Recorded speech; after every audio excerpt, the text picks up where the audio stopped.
Tervetuloa taas tänne Leffahullu-podcastin pariin. Tällä kertaa viimeinen osa Vares X-elokuvan haastatteluista. Eli kävin katsomassa lehdistönäytöksessä uuden Vares X-elokuvan ja pääsin haastattelemaan sen tekijöitä. Ja nyt tässä kolmiosaisessa haastattelusarjassa viimeisessä osassa haastattelussa Vares X-elokuvan ohjaaja Tuukka Temonen. Eli jälleen kerran pääsin juttelemaan Tuukan kanssa ja olihan se taas mukavaa päästä juttelemaan herran kanssa. Ja juttelimme siis tietenkin paljon tästä Vares X-elokuvasta, millaista oli tehdä Vares-elokuvaa tai mikä hänen tuntemuksensa on Vares-hahmosta, onko aiemmat leffat nähtynä, kirjat luettuna. Juttelimme myös siitä, että oliko tätä erilaista tehdä kuin Tuukan muita aiempia elokuvia. Juttelimme myös siitä, että millaista kuvata Turussa, tai juteltiinpa myös tuttuun tapaan siitä, että mitä leffoja Tuukka mahdollisesti on viimeksi kerinnyt katsomaan. Pidemmittä puheitta mennään haastattelujen pariin. Tuukka Temonen, tervetuloa jälleen Leffahullu-podcastiin vieraaksi. Tällä kertaa puhutaan Vares X-elokuvasta.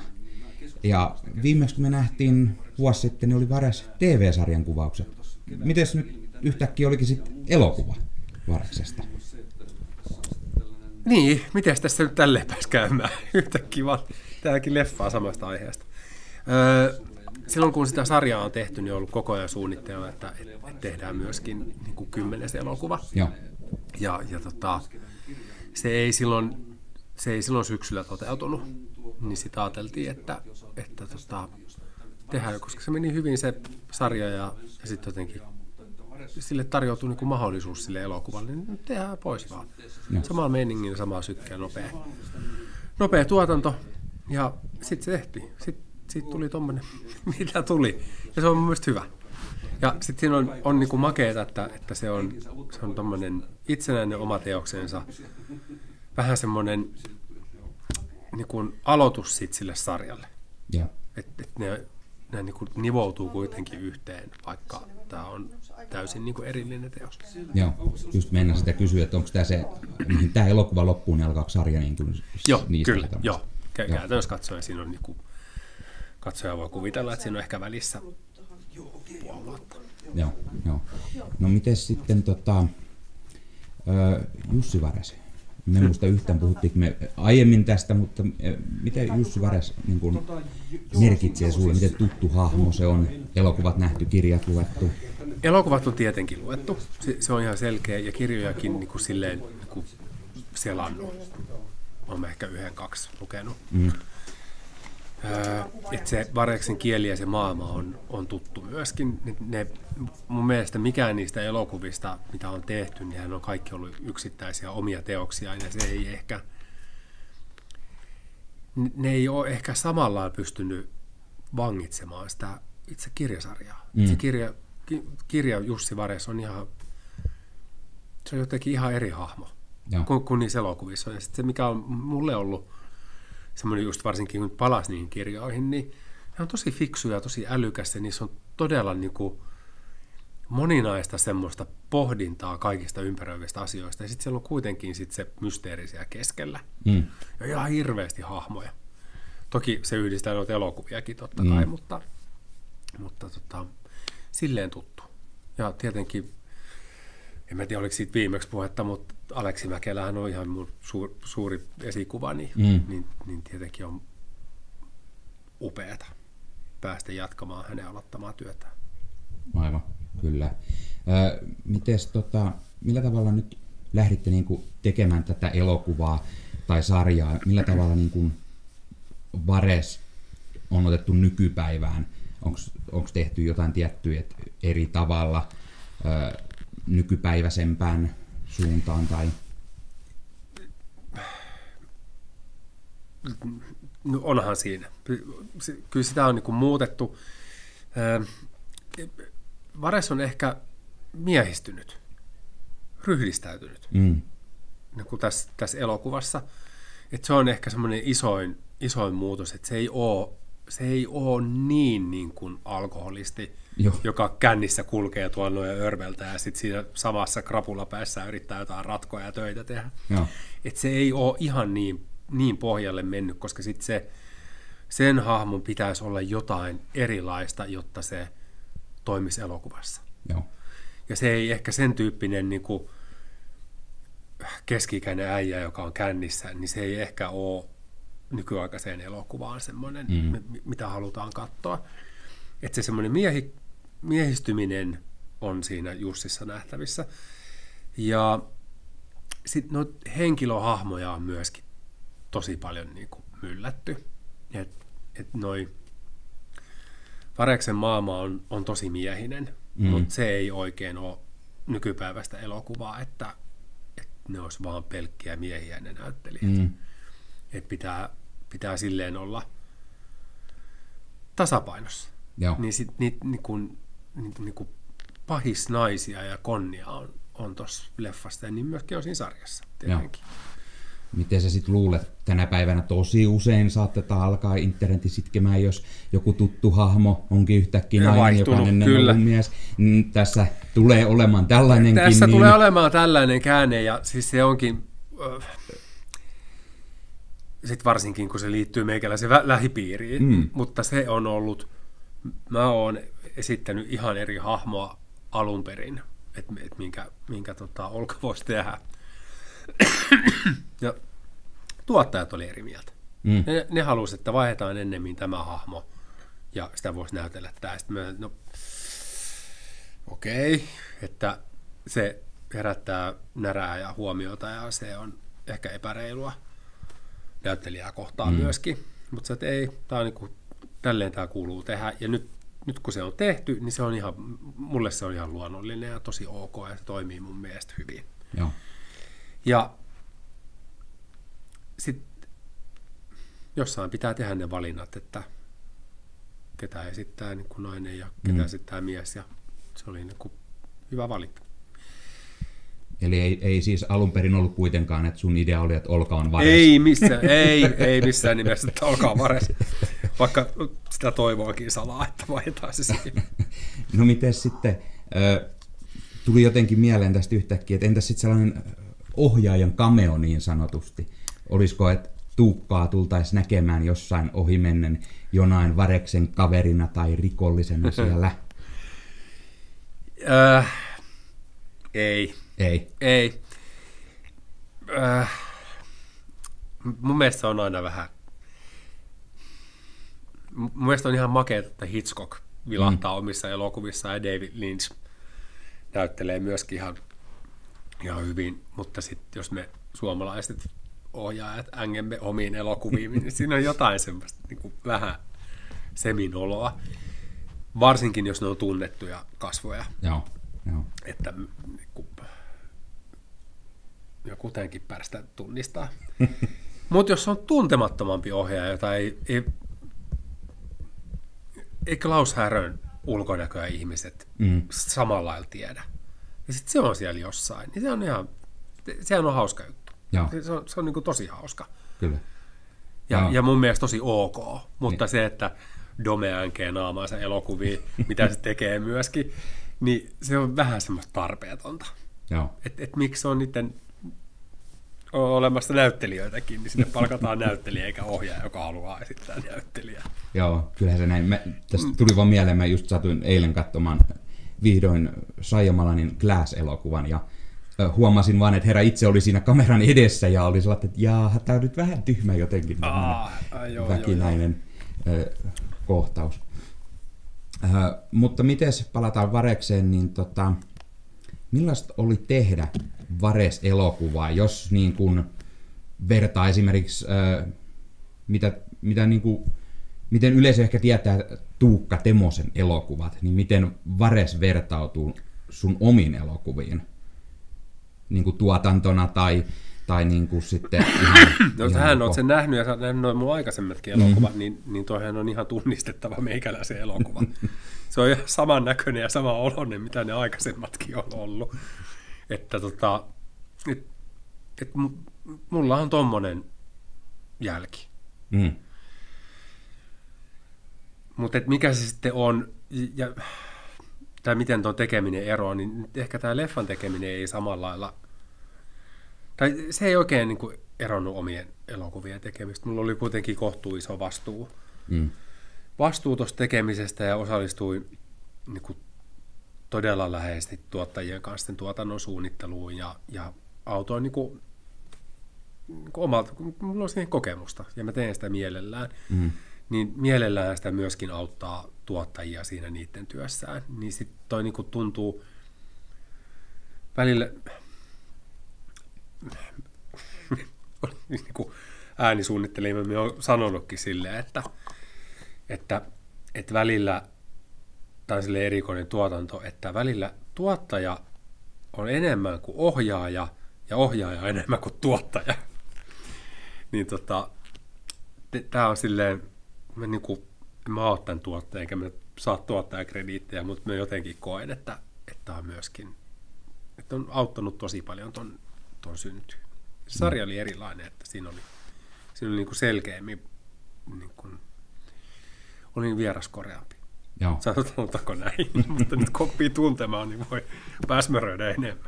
Aivan. No miten sitten, jos lähtee miettimään niin kuin elokuvan tekemistä, niin kuinka paljon esimerkiksi sä olet ohjaajana ollut niin kuin päättämässä, että ketä siellä kameran edessä näkyy? Joo, kyllä, mutta Solarilla on tosi voimakkaat mielipiteet siitä, että ketkä näyttelee. Ja jotkut niille oli ihan niin kuin selkeä, että nämä tulee tähän näin ja päätä se, että mitkä ne roolit näille sopii.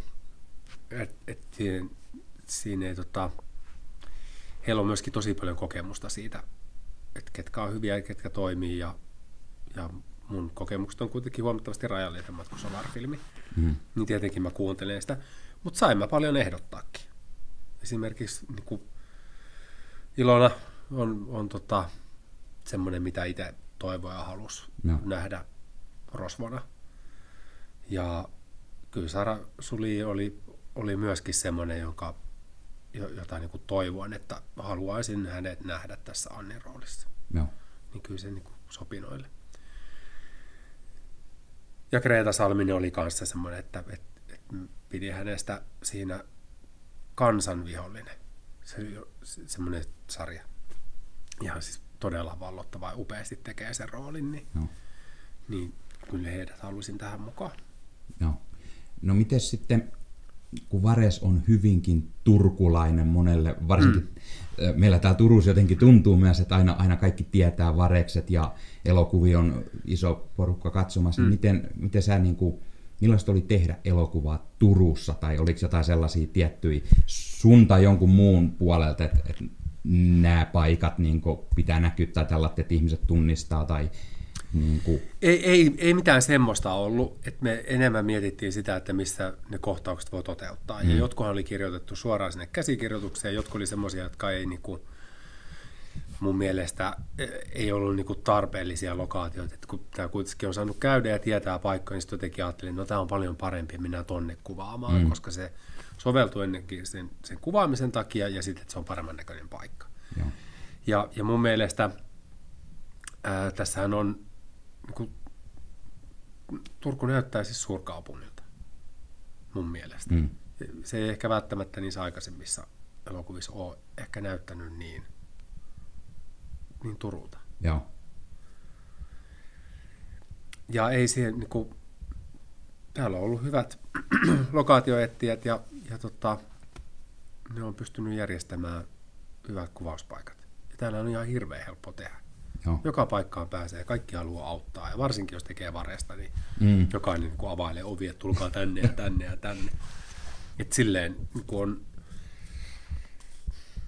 täällä on hyvä meininki niin, ja suhtautuminen elokuvan tekijöihin. Kyllä. No kysytään sitten ihan viimitteeksi, etten pidättele liian kauan. Ei mulla kysy niin monta kuin haluat. Mulla on mihinkään kiire. No niin, ei ole mihinkään kiire. No mitäs me sitten keskusteltaisiin? Puhutaan nyt vaikka sitten näyttelijöiden kanssa elokuvan tekemisestä. Millaista oli tehdä tämän porukan kanssa Vares-elokuvaa? No siis tosi hyvä, ja varsinkin kun oli aika paljon siis jo pientuudestaan tuttujakin. Ja jos ajattelee sitä Sara-hahmoa, niin onneksi hänellä on tosi paljon kohtauksia. Että se on niin kuin keskeinen tekijä ja toimija tuossa leffassa. Että se ei ole vaan pelkästään Jussi tai Leo tässä tapauksessa. Ja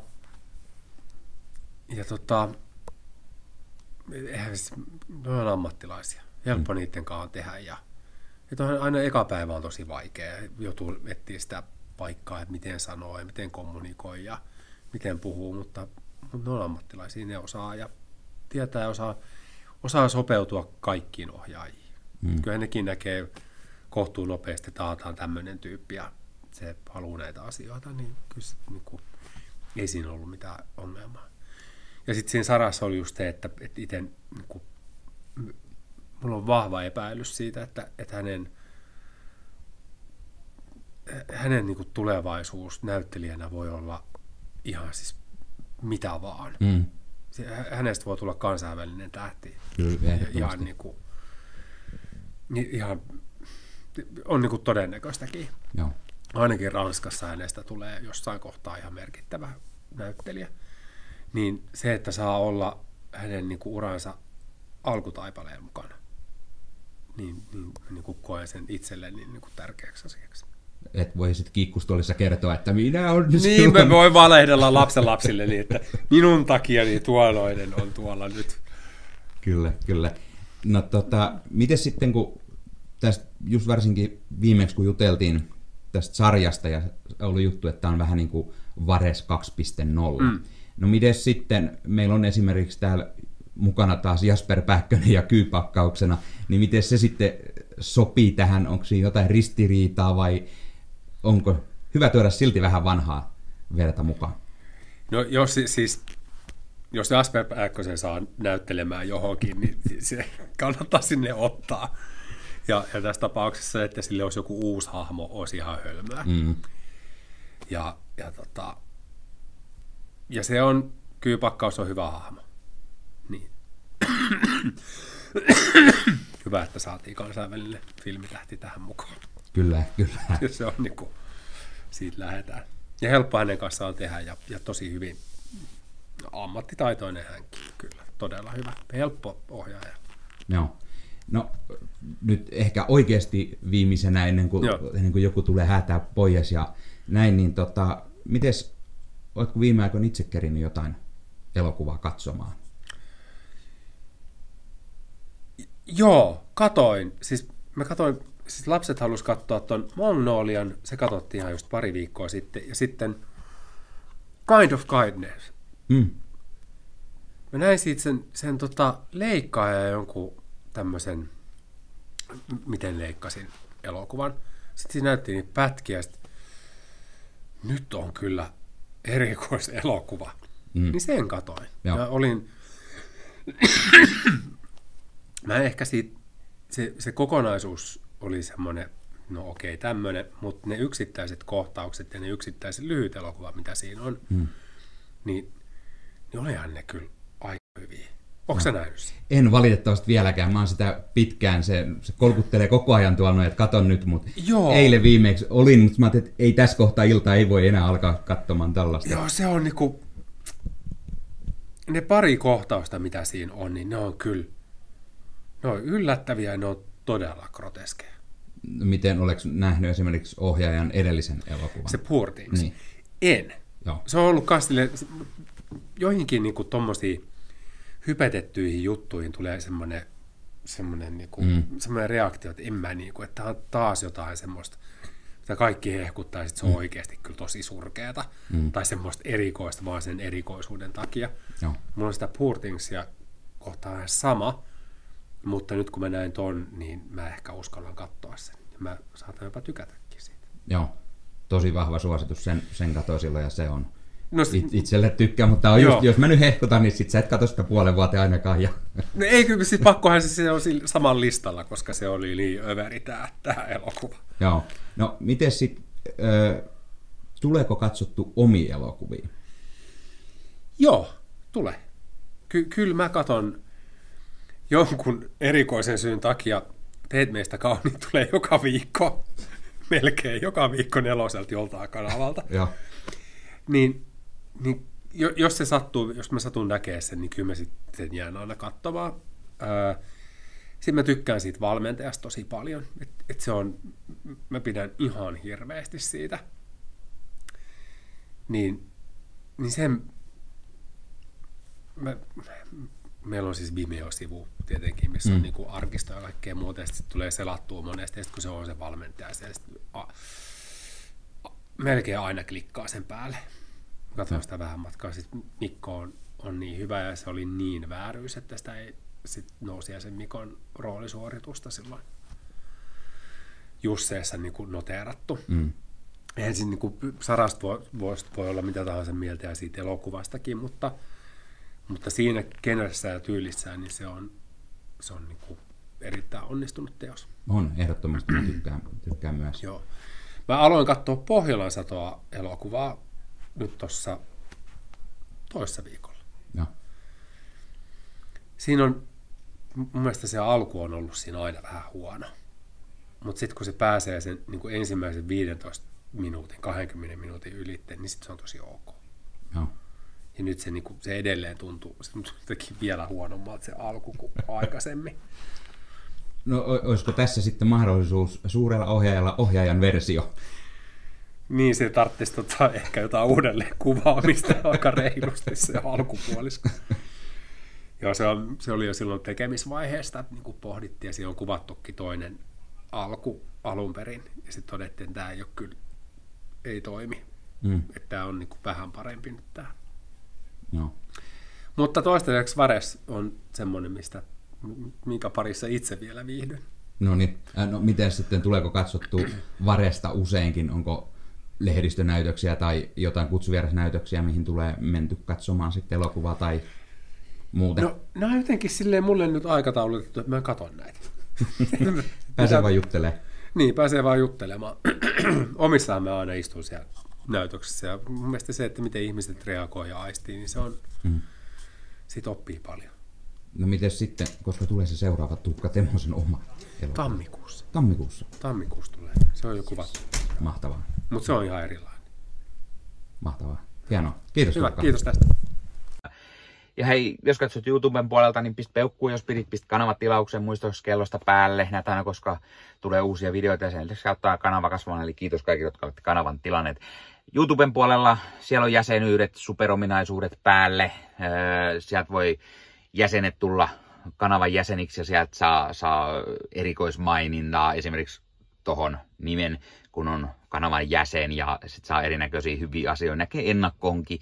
Esimerkiksi tämänkin on nähnyt varmasti jo aikaisemmin, jos on kanavan jäsen, tämän videon sieltä ja muita videoita tulee. Esimerkiksi täällä on paljon täällä leffahuoneessa kaiken näköistä, mistä on tulossa lähiaikoina varmasti video, niin niitäkin näkee sitten ennakkoon, kun on kanavan jäsen. Joskus tulee jopa pelkästään jäsenille tarkoitettuja videoita.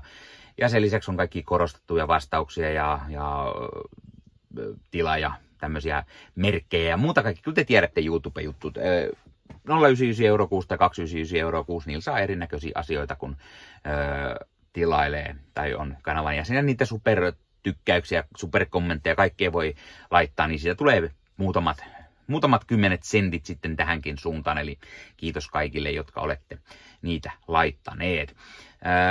Ottakaa Leffahullu somekanavat haltuun, Instagrami, TikTokki, Facebook-sivusto, jäne. Meikäläinen tekee Marvel Podcast Suomea, Star Wars Podcastia ja sitten sen lisäksi meikäläinen kuuluu Leffamediaan, jos on yli 30 sisääntuottajia, jotka rakastavat leffoja ja sarjojen katsomista, niiden arvostelemista ja kaikkeen leffoja ja sarjoihin liittyvää. Sieltä löytyy leffa- ja sarja-aiheiset uutiset, huhut, trailerit, sieltä löytyy haastatteluja, kaikennäköistä leffa- ja sarja-aiheista. Ja jos taas haluat ostaa fyysisiä leffoja, niin suomikassu.fi verkkokaupasta voi käydä ostamassa itselleen 4K:ta, DVDtä, Blu-raytä. Siellä kun käyttää koodia Leffahullu, saa 5 € alennusta, kun ostaa yli 60 €. Mikä se mukavampaa? Pikkualennus, ostaa leffat ja sarjat fyysinä hyllyyn, koska koskaan ei voi tietää, koska kun suoratoistopalvelu lähtee muokkaamaan leffoja, poistamaan niitä valikoimastaan, usein kuvan ja äänenlaatu kärsii, koska suoratoistopalvelujen bittivirta ei riitä. Kun leffa on fyysinä hyllyssä, siinä on paras mahdollinen kuvan ja äänenlaatu ja silloin niin kuin tietää, että varmasti saa laatu. Sen lisäksi fyysinen leffoissa on esimerkiksi bonusmateriaaleja elokuvan tekemisestä. Ostat jonkun erikoisjulkaisun, tyylikäs steelbook vaikka tai premium-julkaisu, niin tulee kaikennäköistä lisähärpäkettä myös mukana, magneetteja, julisteita, kirjasta, vihkosta sen leffan tekemisestä, kaikennäköistä muuta mukavaa. Sen takia fyysinen formaatti on aina jees. No niin, tämä oli Leffoilu podcast tällä kertaa. Ei muuta, ensi kertaa. Se on moro.